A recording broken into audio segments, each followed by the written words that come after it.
His beloved Prophet Muhammad sallallahu alaihi wasallam. I was watching a video. It's a long video, a little bit, but it contains a very beautiful message. A man from Saudi Arabia, he was talking about his experience. I will make it brief and short. His wife gave birth for baby boy. So after giving birth, they discovered that he is dumb, deaf, and blind. Which means no sound, no hearing, no sight, nothing. But they kept the child in a very special care unit. He says, so, the man says, so we stayed in a very difficult situation, waiting for days and days and days something. While they were in that situation, another child came to that specific unit. And it happened that he was a illegitimate child. No one knows his parents. Found him somewhere, Allahu A'lam. So the two kids, they became next to each other. The man says, subhanallah, I'm trying to remember the video because I just watched him a few minutes ago. Sheikh Abdul Aziz, when he asked me to do he says, subhanallah, while in one of the days, while the mother was waiting for some kind of hope, she became somehow with some feeling attached to the other child. She held him just for a while. He was not accepting any kind of milk. Definitely there is no breastfeeding because nobody knows his mother. So I accepted her immediately. She started breastfeeding him. So subhanallah, then she loved the child. She kept on breastfeeding while she's waiting any kind of medical cure happens to her son. However, so they became accustomed on daily basis that the mother, she's breastfeeding the new illegitimate child, while the other one still in his very difficult situation. After a while and days, they decided to adopt this child.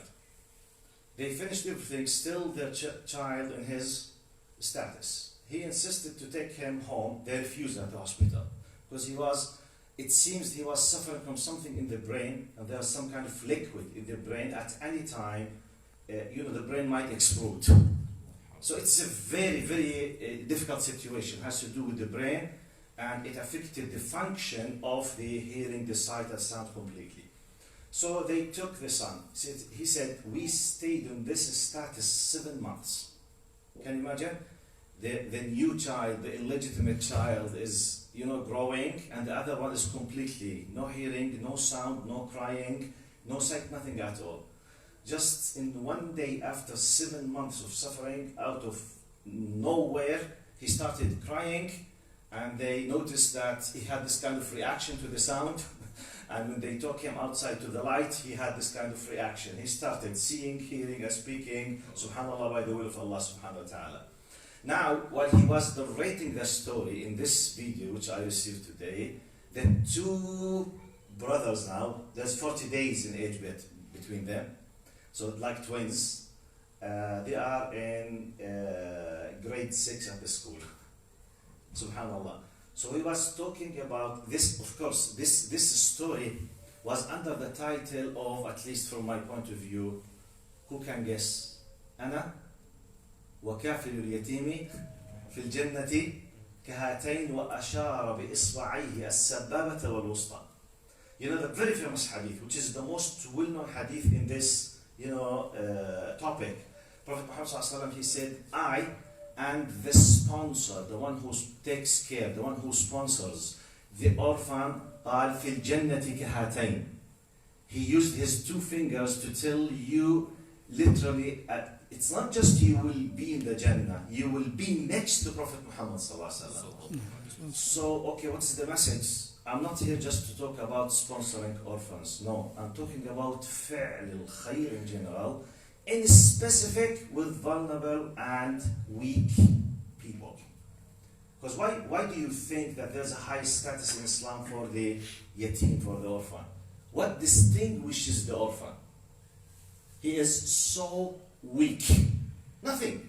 no shield, no protection, no help, no authority, nothing at all, completely.